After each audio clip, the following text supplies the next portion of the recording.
Welcome to Design is Marketing, a podcast for product teams and marketers who want to learn what works and what doesn't when it comes to engaging and converting users. This podcast is brought to you by Sparker, the design agency. If you want to know more about it, check sparker.co. Welcome to Design is Marketing. My guest today is Alp. After a long experience with B2C international brands, Alp is now involved in B2B for scale-up companies and is also a strategic advisor. He defines himself as a creative strategist, and with him we'll talk about branding and how to craft B2B websites and platforms. Welcome, Alp. Welcome, Federico. Thank you very much for having me. Yeah, my pleasure to have you here today. Would you like to tell us a bit more about yourself? Sure. Uh, as you put it in summary, like I have a 18 years history in the marketing, and I started as a B2C brand person, and I have around 10 years in B2C.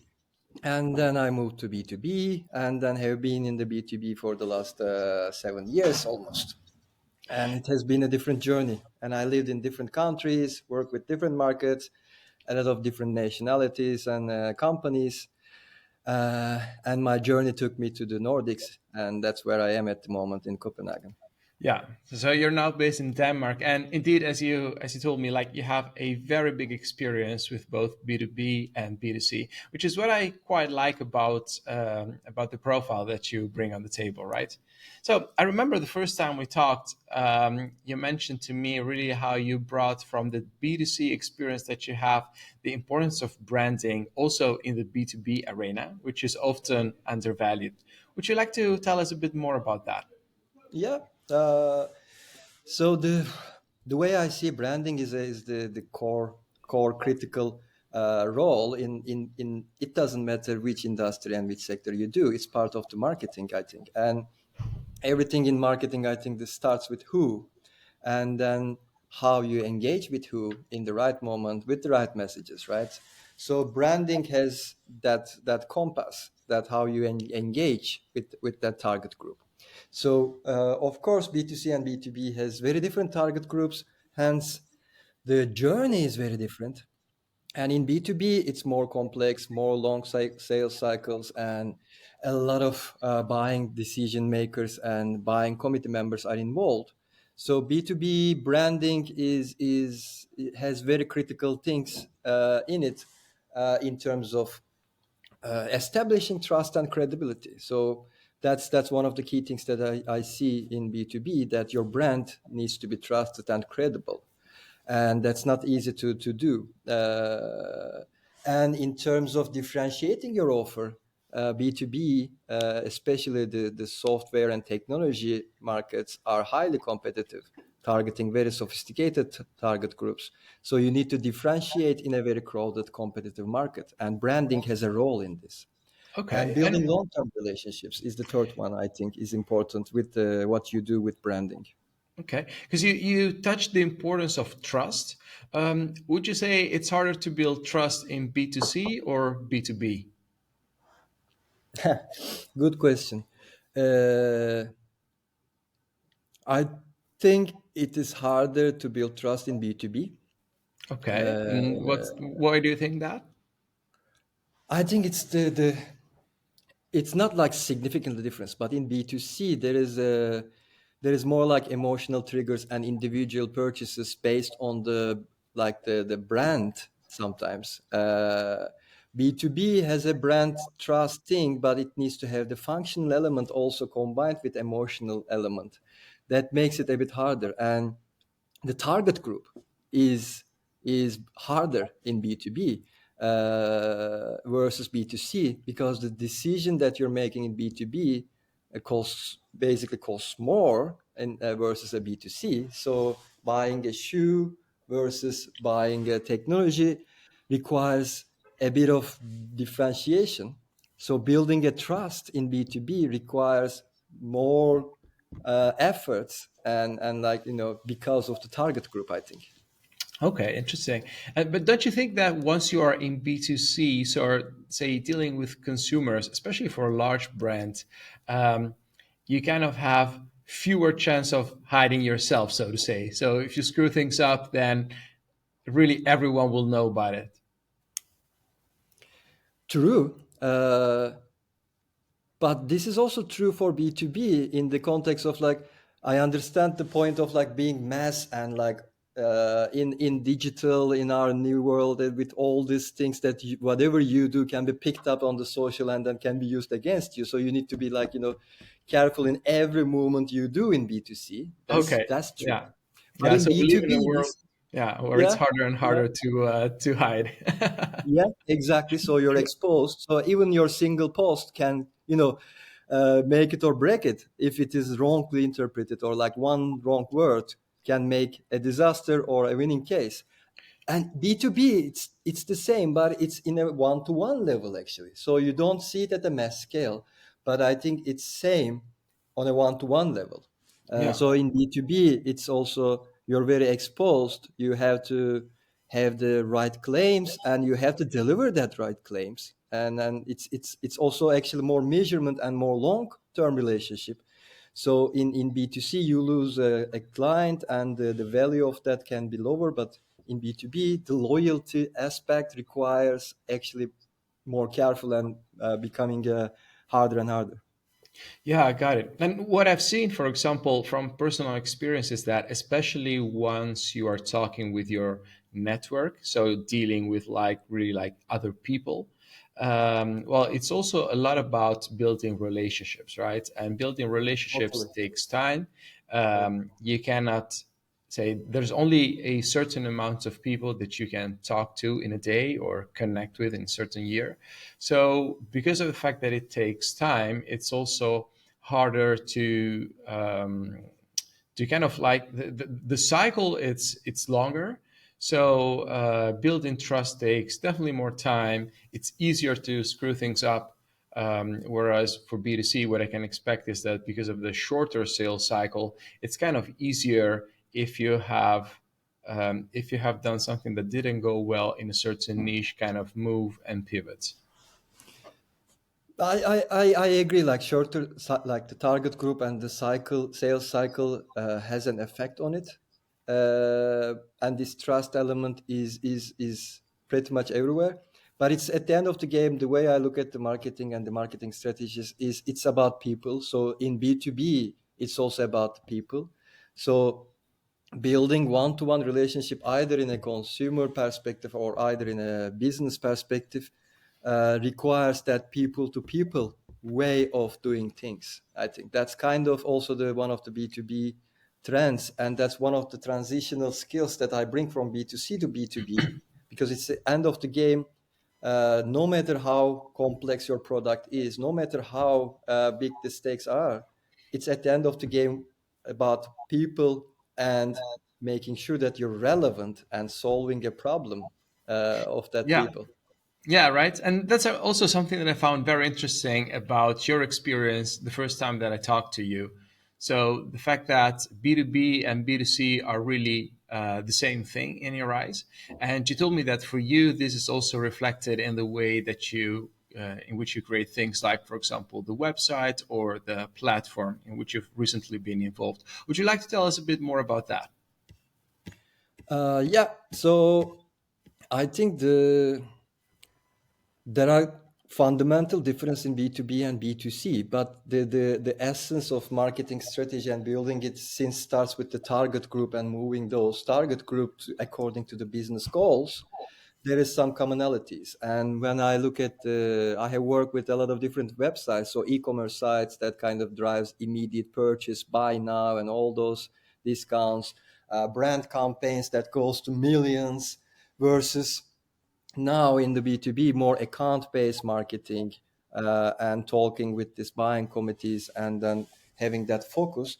So I think there are these commonalities of the addressing, starting from who and then moving forward and defining that who as clear as you can, and then finding that moments of truths in that.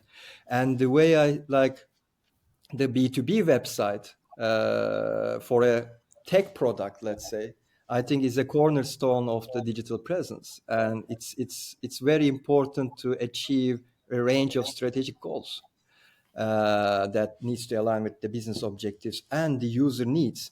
So the way I see B2B website has different roles actually, because it's the window to the world of your product. And one of the things that I intend to do with the website is to educate the audience in a clear way what our product does, what the technology behind it, and how it solves specific problems for that target audience. So it's kind of a resource hub actually. Can you give But at the same time, Can yeah, you give us, like, it for has someone who's more different junior roles. than you are, right? For someone who's more junior than you are, would you like to give us an overview of what are, say, the most common goals that, according to you, a B2B website should try to achieve and why? Yeah, I think one role of the B2B website is building credibility and trust. Okay. So that has a clear role. So your website is your reflection. So it needs to be credible and trustworthy in terms of the content you have, in terms of the look and feel you have. The second thing is the education part that I just mentioned. So it needs to clearly explain and then make engaging educational elements like a resource hub. That's the second part. Uh, and I think in B2B we do also a lot with the demand generation and lead generation. It's demand generation, I prefer the term bit more. So it needs to be like almost like a matchmaking. So you need to match with the visitor's journey. So you need to kind of make sure that you have a matching website to kind of generate that demand. So it's like a matchmaker. And so imagine like it's like a professor in the educational place, it's a matchmaker in the lead generation place, and it's like your cool brand window in terms of credibility and trust. And of course, it has other side things that it has to support the sales process, it has to facilitate the customer support, and it's kind of give a good perception of your brand at the end of the game. So that's like more the front part of the website from a content, from a look and feel, and from a user experience perspective. And at the back of the website, I think there is a silent ninja, which is SEO. So it needs to work very well to make your content, visible. So SEO is kind of also like a backend critical element. And of course, the performance and like this measuring and optimizing the performance of the website, and always implement, the optimization perspective. So like kind of understand what is happening on your website. Yeah, Try to got it. set the tracking right from the day one, so that you have the visibility of what's happening, who like where are the visitors exiting from the site most of the time. So how is your site data driven insights look like, so you can kind of bring it to life. Yeah. So to summarize the thing that you said, I see some site pre things that you want to get done with your website. So before the sales has happened, as in to come across as trustworthy for users. Also being able to sell and being able to educate, these three things. And also after the sales is done, continuously supporting the sales process. It's number one.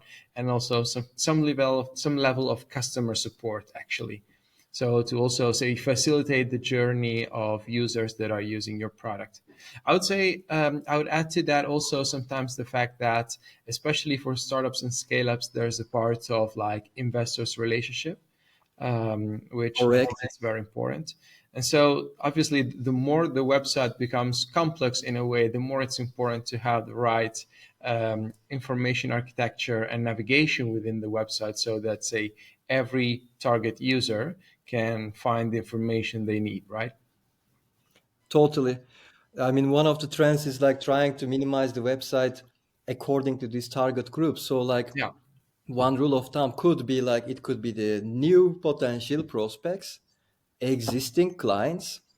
There are employees and employee branding also, investors. So, like, you need to kind of start from like who do you want your website for? And if you want this for four different people, and then define that user experience. So it's all about the user experience. So map the ideal user experience and try to make your website reflect that. and then it shouldn't stay only on the website. So your sales needs to reflect that experience. So it's all about this customer experience that is defined by these segments, that who do you want your website to be for. If you're in an early stage, maybe investors can have a more predominant role. If you're in a growth stage, maybe the new customers have a predominant role. The customer lifetime value and your existing client satisfaction is super critical. So you should have that existing customer access to data, access to support as easy as possible, so that they can solve their problems, or they can get inspiration to use your product better and more. So there are these different user cases that you need to define for your website and prioritize, like 80% investors, 20%. So you can start building that, because if you try to do all of them, your website will be a mess. So simplifying and starting from, okay, who are you? Are you a partner or a new client or a existing client or an investor? Then, if you capture that understanding, you can do that in different ways. There are a lot of CDPs and there are a lot of data tracking. So, starting from the entrance to your website, you can define a very personalized website, actually, that is very dynamic and very relevant. So, I think the static website days are over also. So, your website needs to be dynamic and relevant to kind of be as personal as possible to the visitor. Yeah, sounds good. And personally, one of the issues that I've always found with B2B websites is how do you identify the traffic that really comes from the people that you're interested in doing business with? So, really, how do you make sure that, say, out of all the traffic that comes on your website, which is made also of, say, casual viewer, you can really filter those ones that come from the companies that for you are relevant, companies that are in your target market. Do you have a way to do that? Because personally, for me, it's still a bit of a question mark. Yeah. Uh, the way I see it is, there are ways to do it. Uh, it first depends on your strategy and the way you look at it, because that discussion is also about the data and then how you see and capture that data on your website in terms of the behavior. So like there are different ways that people are implementing. So there's a way, like, immediately you enter a website and then boom, in your face, sign up the form and get a newsletter. Yeah. So like Okay. Yeah. you just try to collect the data, right? But that's not like, really the modern and personalized and a good customer experience way. But we see it a lot in the websites, because everybody's trying to capture that data. Yeah. So, but it's an email and information, right? But for example, there are tools that you can also use the behavior on the website, and like which topics are these people are looking at, which pages they are looking at, and based on that topics, you can a bit understand of their interest, and then customize even your pop-up or even your offer to capture that data. That's one aspect, I think, to kind of using your website as a data capture, but doing it in a personalized way and not in the face and not kind of just collecting data for the sake of data collection. Another thing is the way you look at the attribution. So, like, capturing data is one thing, and then you can retarget those people in different channels. Got Uh, it. So, yeah, so what it's I'm kind hearing of from like you. which page takes the interest gives a signal. So use proximities actually based on the behavior, and then you hypothesize that, like, okay, this person has looked at the product and has looked at the Y page and has kind of actually go to the demo page but didn't fill a demo. So okay, now this is a kind of a more interesting people, but this person just look at the employee and career page, so this is not really a kind of the person that is it's more like an HR related thing. So you can kind of use that behavior data on the website to categorize. Got it. So, what I'm hearing from you is that what you want to do is to create a series of assumptions. So, based on the specific pages, the people view, and specific behavior that they show on the website, then you're able to kind of almost filter or create like buckets of users. That is correct. And then you take it to an even like a next step with the forms you have, the offerings you have. So like if a user shows an intent, to see more about your product, or if a user downloads something on your website, that's a bigger signal than watching a video, for example. So you can have those signals collected and then used as an insight to support your hypothesis that you can actually, the whole point is improve the customer experience based on that insights collected in a structured strategic way. Yeah, got it. And well, you were telling me that you've been recently involved actually in the whole redesign of your platform, right? Would you like to tell us more about how you guys approached that? Also, what were the strategic choices in terms of UX that you guys have been doing? uh, so it was a long project actually. So like it's so in B2B, your product needs to have the continuous innovation. So that's always the case. So this innovation needs to make sure that you have the best of breed technology that is actually contemporary. But in order to do that, there are different ways, but the most common way and then the practice is like agile and customer centric. So you have the customer data, the behavior data, how they are used, qualitatively and quantitatively. You talk with your product users. You get all those insights from your product users, and then you kind of define which functionality or features are used most, which are used least, which interface elements are causing more clicks or less clicks, how is the work stream, how are they using your platform. So you collect those insights with quantitative ways and qualitative ways, and that's how we kind of also do it, so with interviews and with the data we have.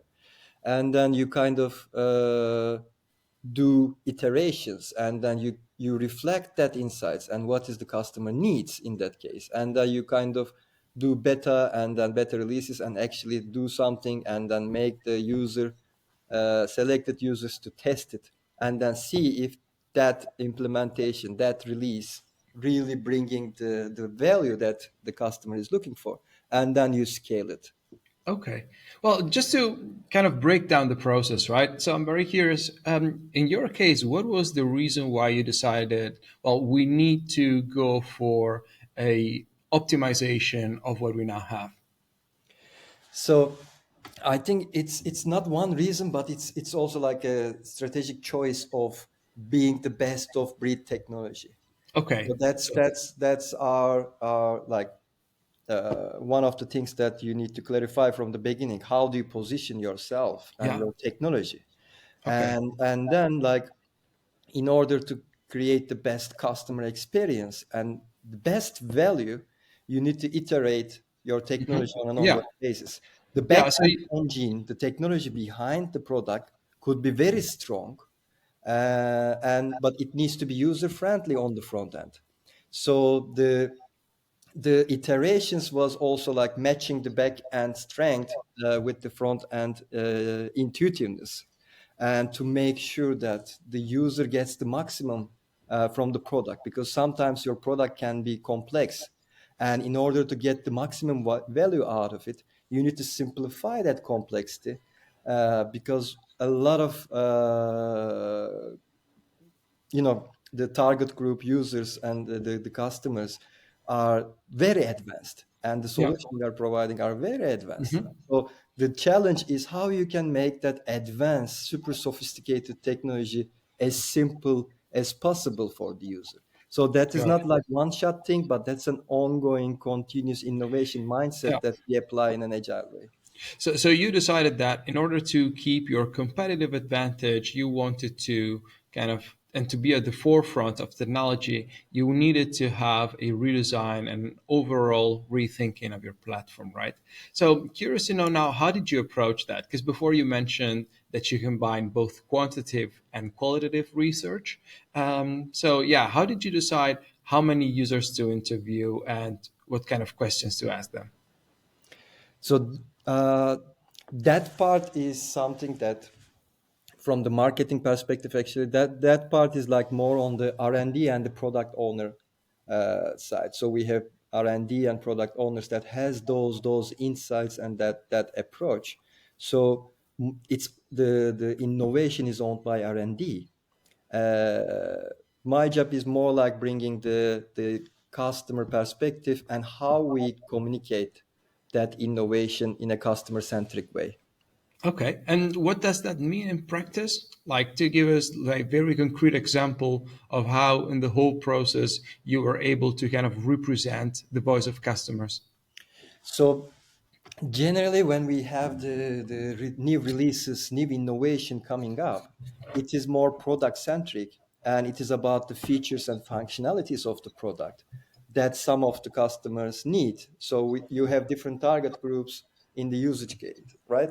So innovation is very product centric, and then it talks about the features and the functionalities that you introduce, right? And when I kind of bring the customer perspective, I convert that functions and features into actual business value. Okay. And if you improve the testing feature for the usage case, then I try to convert that into how that testing feature can create value. Uh, could it be three times faster to do this so it saves and it increase the ROI? So it's more like translating the product features and functions into business values. I know that, let's say, from a strategy perspective, you're also very interested in the role that AI is going to play, right, in marketing, especially when it comes to websites. Who doesn't? Yeah. What's your perspective on it? Yeah. I mean, it's by far the hottest topic among Yeah, any definitely, right? industries, Yeah. right?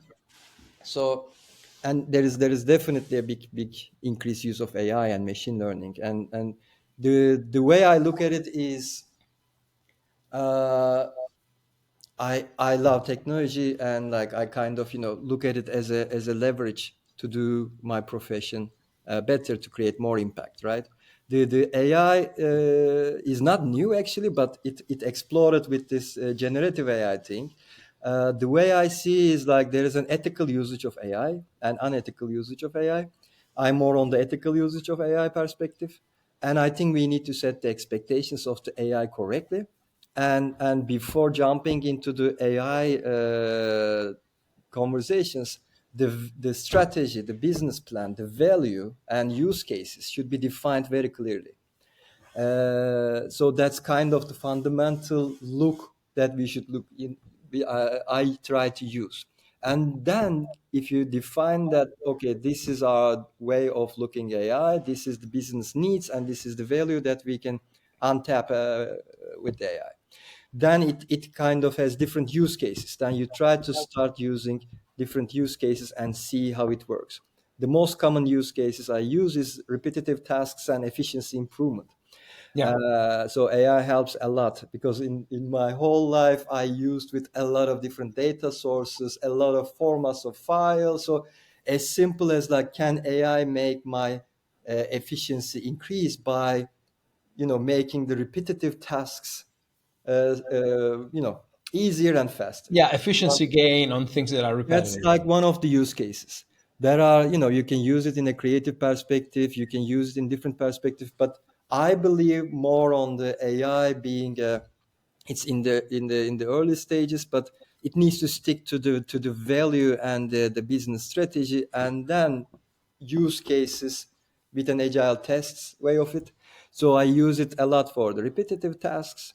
I use it for kind of you know uh, creating more of a starting point from a research or analysis perspective. When you do a lot of data crunching, you can get help to make that raw data into a meaningful data and then get insights in a much faster scale. So there are different use cases in my case, but it needs to, I think, stick to what's your business goal, what's your marketing objectives, and how you plug AI into that objectives. But there are tons of use cases, the Uh-huh. Got chatbots, it. user experience tools. There are different things that we test according to that business strategy. Yeah, so you have really a top-down approach to it, AI, as in like you first really start from strategy and understanding what are the goals that you're trying to get done. and then see if there is something that fits them rather than just, let's say, opportunity based. There's this new cool tool. Let's just try it out. I think so because I'm subscribed to many newsletters. I follow the AI news every day. Like it's exploding, right? There are like Yeah, it is. zillions of tools and stuff. So there is no way of like trying all of them. So yes, you need to be on top of the trends and then follow Yeah. that. But if you don't stick it to your strategy and business value, you will get lost. And then it will be like, you need to define the purpose and then use cases and then look at in every use case there can be like 20 different AIs, and then you kind of need to think it through like, okay, this is AI, but there are AI agents now we are talking about. So it's the next step. So AI can do a task, but AI agent can do the whole thing. So you Yeah. need to also like consider the roadmap of it and then start with the use case and build step by step. And what I noticed, at least it seems to me, that the whole hype around it is probably a bit less than it was, let's say, 1 year ago. But actually, we're really in a, say, in a moment where you start to see the emergence of whole new, very specific products that use AI for very specific needs. So they're already much more refined than the quality of AI tools that you had like 1 year ago. So there is this common human behavior of this technology hype. So when it is up like the first time, there is this curve of like the hype, and then it kind of gets down and then finds its place. And recently, I started to see more like ethical use of AI, the setting the expectations right with AI, and then like there is this boom, but setting the expectation right with the AI. There are other issues with the AI at the back end. The use of energy with creating one AI post takes a Yeah. lot of energy in it.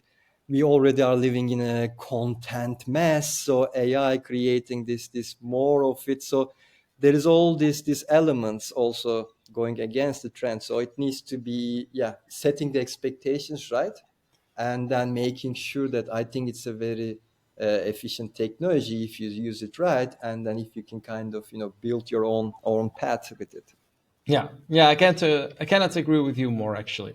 Well, Alp, I think it was a very interesting chat. I want to thank you once more for your time. How can listeners find you? Uh, I'm very accessible. Like I have my LinkedIn profile. That's the most common way of finding me. You can have my email, and they can ping me for a coffee or conversation if there is anything interesting. I always like to talk about marketing and the technology and brands. So digital ways, I think, is there. Okay, yeah, so they can find you on your LinkedIn and you're Yeah. very accessible to that. Okay, well, I want to thank you one more time. Thanks a lot for listening. Have a great Thank you day. very much, Federico. It was my pleasure.